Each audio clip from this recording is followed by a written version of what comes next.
Um console que custava mais que um salário inteiro, jogos que podiam custar o preço de um videogame e uma promessa ousada, trazer o arcade perfeito para dentro da sua casa. Mas e se eu te disser que o Neo Geo nunca foi planejado para ser um console caseiro e que toda essa história começou, na verdade, com uma tentativa desesperada de salvar os fliperamas e a própria SNK? Então já pega a pipoca, relaxa porque esse vídeo ficou um pouco longo. Mas depois dele você vai saber absolutamente tudo sobre o Neo Geo. Então fala rapaziada, aqui é o Tony, sejam muito bem-vindos a mais um vídeo do canal Get Start Games Brasil. Hoje a gente vai mergulhar na história completa do Neo Geo AES, sem pular nada, desde a crise dos arcades, a estratégia da SNK, o mito dos 24 bits, as diferenças reais entre AES e MVS, até entender como um projeto pensado para fliperama acabou virando o Rolls Royce dos videogames quase que por acidente. A crise silenciosa dos arcades. No final dos anos 80, o mercado de arcades enfrentava um problema muito sério: o custo. Cada novo jogo exigia uma placa nova, uma máquina nova, um investimento alto constante. E para donos de fliperama, isso era um pesadelo. E para piorar, a pirataria começava a crescer com placas sendo copiadas, modificadas e distribuídas ilegalmente. Então a SNK precisava de uma solução urgente. A ideia que mudou tudo. A resposta para isso foi simples, mas genial: criar um sistema onde você não troca a máquina, e sim o jogo. E então nasceu o Neo Geo MVS, ou Multi-Video System. Um sistema arcade com múltiplos cartuchos, permitindo vários jogos na mesma máquina. Isso não só reduzia os custos, isso também economizava espaço e aumentava o lucro dos operadores. E é aqui que entra o nome-chave: Takashi Nishiyama, ex-Capcom e criador do primeiro Street Fighter. Foi ele que trouxe a visão de criar um hardware poderoso o suficiente para dominar os arcades. O Neo Geo não nasceu para competir com consoles caseiros. Ele nasceu para resolver um problema do mercado arcade. O Neo Geo AES, ou Advanced Entertainment System, que é a versão doméstica, veio depois. E pasmem, ele não foi pensado para ser popular. Imagina só, com preço de cerca de $650 em 1990, o que seria em torno de $1.500 hoje, ele era praticamente um produto de luxo. Mas o plano inicial era alugá-lo e não vendê-lo. Hotéis, bares, locadoras, esse era o público-alvo. Um design que dizia tudo. O visual preto, robusto e sério do Neo Geo não era por acaso. Ele foi pensado desde o início para parecer um equipamento profissional e não um brinquedo. Enquanto outros consoles da época, como Super Nintendo ou Mega Drive, tinham um visual mais amigável e um design mais caseiro, o Neo Geo seguia um caminho completamente diferente. Ele parecia algo que você encontraria em um ambiente profissional, quase como um equipamento de estúdio. E isso não era só estética, era posicionamento. A SNK queria deixar claro que aquele não era um console comum. Era um produto premium, um artigo de luxo. Algo que justificasse o preço extremamente alto tanto do console quanto dos jogos. Até o controle reforçava essa ideia. Com um formato maior, mais robusto e com um joystick no lugar do direcional tradicional, ele lembrava muito mais os controles de arcade do que os controles domésticos da época. Tudo no Neo Geo gritava a mesma mensagem: isso aqui não é um brinquedo, isso aqui é um arcade de verdade dentro da sua casa. E talvez seja justamente essa escolha de design somada ao preço que ajudou a construir a imagem do Neo Geo como o Rolls Royce dos videogames. Um produto que não era para todos, mas que quem tinha sabia exatamente o que estava levando para casa: o poder do hardware. O Neo Geo utilizava o Motorola 68000 como CPU principal e o Zilog Z80 para áudio. Mas o grande diferencial não estava apenas nesses componentes isolados, e sim como todo o sistema trabalhava em conjunto. O Neo Geo foi projetado desde o início para lidar com grandes quantidades de dados gráficos ao mesmo tempo, algo essencial para um ambiente arcade. Isso permitia algo que poucos consoles da época conseguiam fazer: sprites enormes, cheios de detalhes, com animações extremamente fluidas.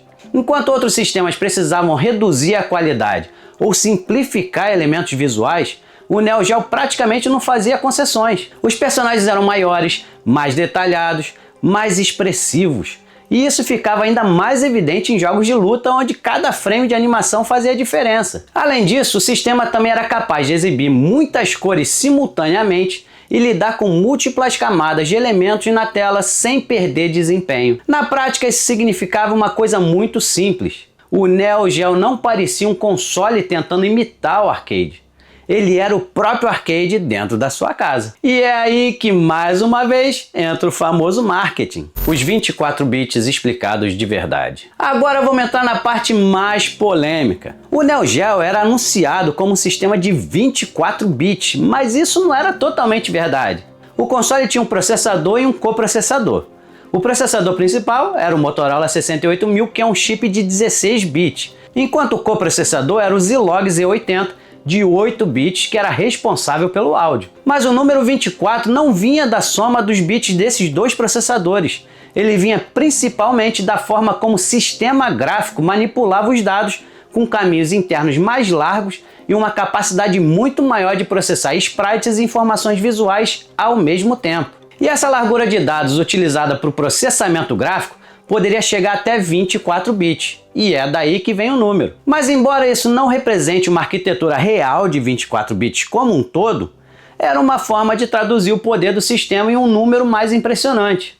Ou seja, tecnicamente questionável, mas comercialmente genial. MVS versus AES. Os sistemas MVS e AES são praticamente idênticos internamente, mas com propostas completamente diferentes. O MVS é voltado para o arcade, com sistema de créditos e múltiplos jogos para uso comercial. O AES é doméstico, focado no jogador. Embora muitos pensem o contrário, os cartuchos dos dois não são compatíveis diretamente.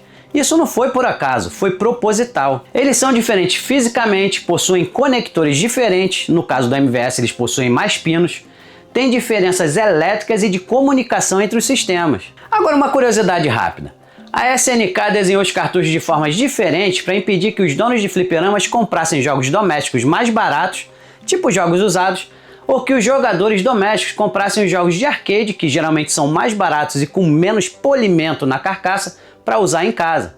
Mas nada que um adaptador não resolva hoje em dia, certo? A BIOS também é diferente nos dois sistemas. No MVS ela é configurada para exigir moedas e funcionar como arcade, enquanto no AES a BIOS é configurada para um modo doméstico com opções e menus de dificuldade, mesmo que os dados do jogo dentro da ROM sejam praticamente os mesmos. Os jogos que fizeram história. O Neo Geo brilhou principalmente nos jogos de luta, e isso não foi por acaso. Franquias como The King of Fighters, Fatal Fury e Samurai Shodown ajudaram a definir a identidade do sistema com personagens carismáticos, trilhas marcantes e uma jogabilidade extremamente refinada. Era o tipo de experiência que fazia você gastar ficha atrás de ficha no fliperama. E quando chegava no Neo Geo AES era praticamente a mesma coisa, só que em casa. Além disso, jogos como Metal Slug elevaram o nível da animação 2D a outro patamar, com sprites desenhados à mão, cheios de personalidade e detalhes que até hoje impressionam. Mas no Brasil a história teve um capítulo à parte. Enquanto em muitos países o Neo Geo ficou marcado pelos jogos de luta,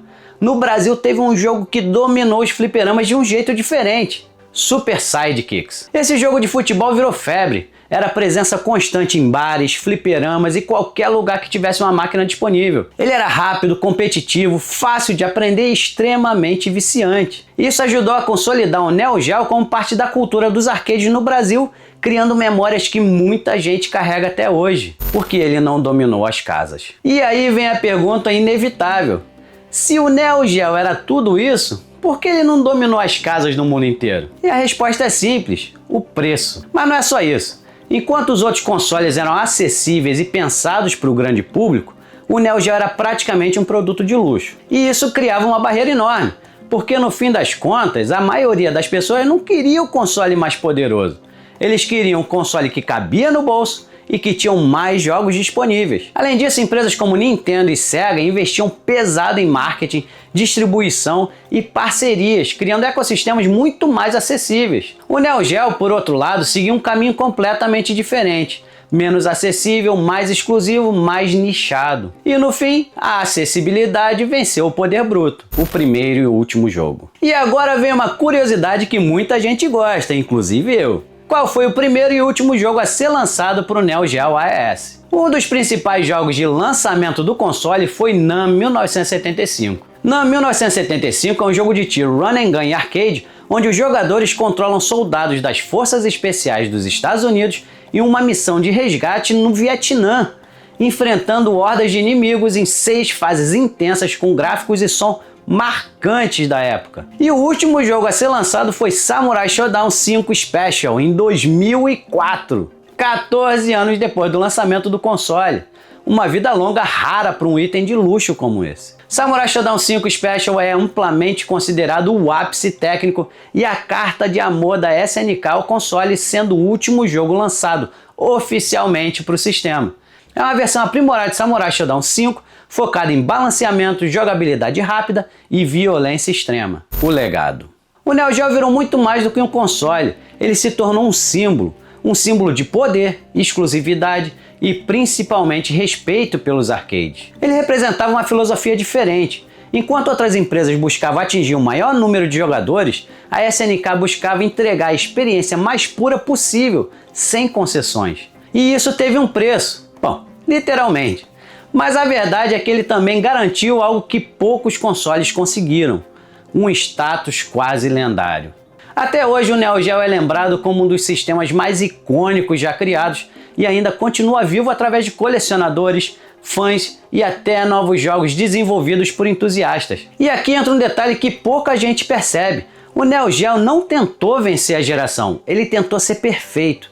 E talvez seja exatamente isso que torna ele tão especial até hoje. Mas agora eu quero saber de você.